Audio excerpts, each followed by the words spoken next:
xibaar yu wér te wóor ca tàng-tàng ba abonnez-vous pour ngeen di mën di jot suñuy vidéo.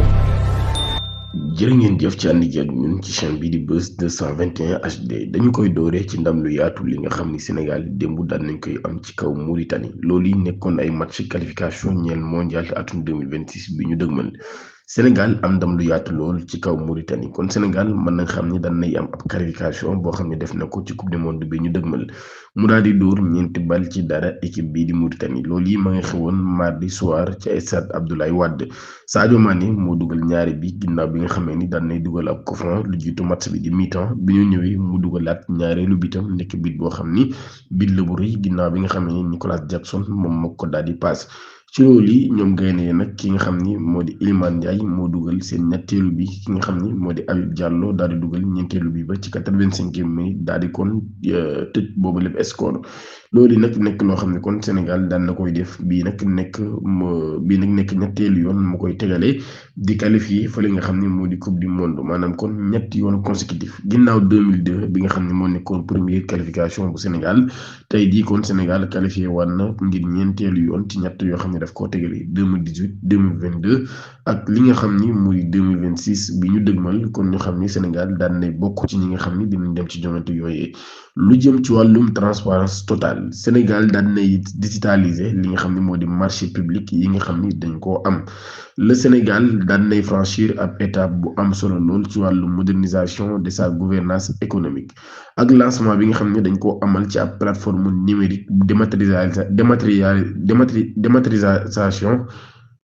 dématérialisation des marchés publics ci loolu yi ab outil bu bees boo xam ne président de la république ak premier ministre ñoom ñii dinañ mën a topp bu baax a baax li nga xam ni mooy am en temps réel ci marché yi nga xam ni dañ koy def jaarale ko ci ay appel d'offre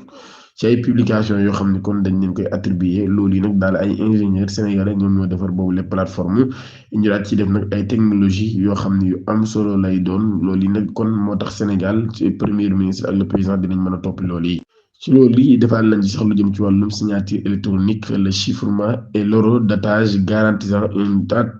traçabilité et une sécurité optimale loolu nag autorité pour la régulation de la commande publique ARCOP moom moo ko daal di taxawal mu nekk ab réforme boo xam nag dañ koo def ngir ñu instaurer lu jëm ci wàllum transparence totale waaye tamit daal di mën a renforcer compétitivité des entreprises locales loolu yi nag daal di am ab bureau d'assistance technique boo xam nag daal daan nañ koy taxawal ngir daal di accompagner nag les PME maanaam petites et moyennes entreprises ci préparation yooyu nga xam ne ñu ngi koy am ci seen ay dossiers yi jamono ji kon nag daal la banque mondiale et la BAD ñoom ñii ñu ngi kontaan lool ci innovation bu am solo boobu nga xam nag daal dafay positionner Sénégal comme ab modèle africain de gouvernance numérique et marque un tournant vers une administration publique loolu kon daal di nekk loo xam ni lu am solo lay doon ngir réewum Sénégal loolu tamit di wane volonté bi nga xam ne ñu yor réew mi bëgg nañ ko ginnaaw bi nga xamee ne xam ne dañoo bëgg Sénégal nekk hub ci wàllum technologie fii ci réewu Afrique yi loolu kon di wane volonté boo xam ne am nañ ko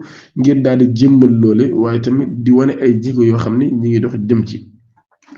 Villefort de la Vallée du Rift ak Mboksu Sénégal mi ngi am nekk ci ab alerte sanitaire. Ministre de la santé et de l'hygiène publique daan nay def ab point ci situation bi nga xam ni moom moo am ci réewum Sénégal juróom fukki fan ak ñett ci weeru octobre atum 2025 feebar boobee ñuy wax fièvre de la vallée du Rift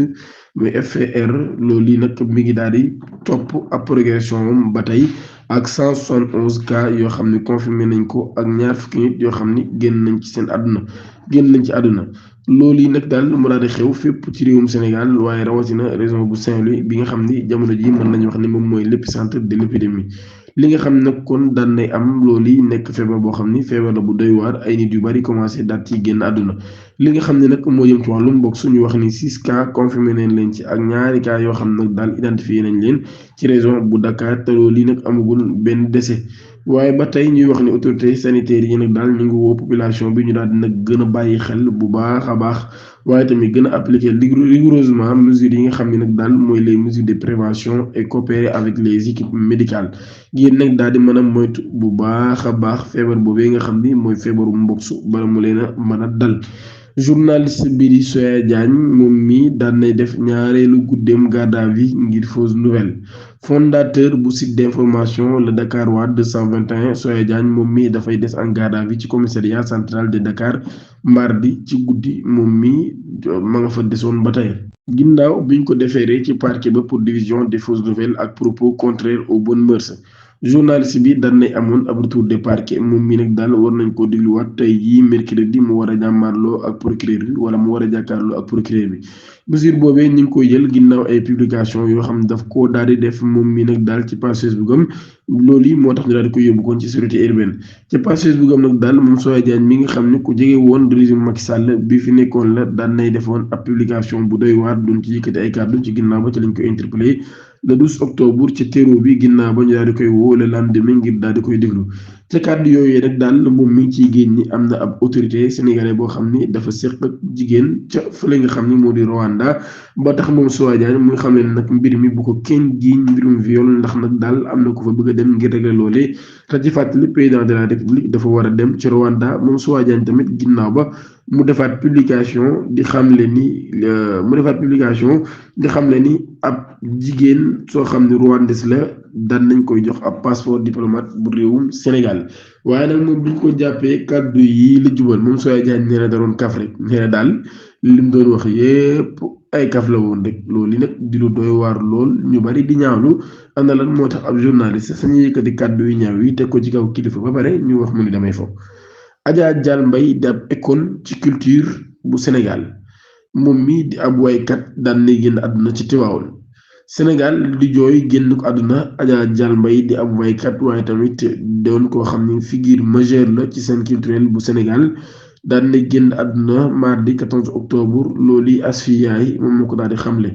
moom mi daan na imposé woon ci ab voix bu am solo boo xam ne amoon na ko waaye tam mu nekkoon ab patrimoine spirituel sénégalais moom mii nag nekkoon koo xam ne tamit maanaam ku bëggoon diine la lool waaye tamit nekkoon ab artiste boo xam ne ñëpp doon nañ ko bàyyi xel grâce à prestation yi muy def ñu daan koy respecté lool moom Adja Dial Mbaye mii daan nay nekk nag koo xam ne daan nay génn àdduna mi ngi xewee ca Tiwaawoon moom mii kon ñi xamee nag daal adra bi ak attachement bi nga xam ne amoon na ko ci moom waaye tamit bëggoon ci Alhaji Malick Sy loolu radiyallahu taala anhu même mi nga xam ne sax moo nekkoon guide spirituel maanaam moo nekkoon sëriñam kon moom mii nag daal ki nga xam ne moo nekkoon waajuram di Alhaji Moussa Ali Mbaye moom mii daan nay nekkoon tamit ab fidèle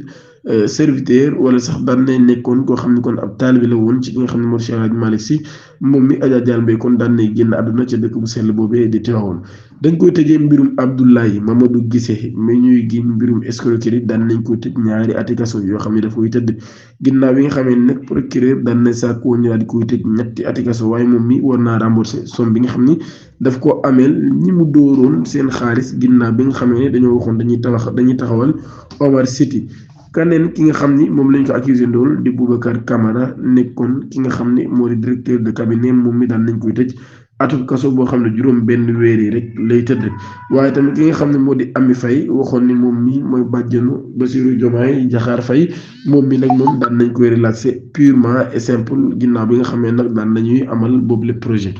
jërë ngeen jëf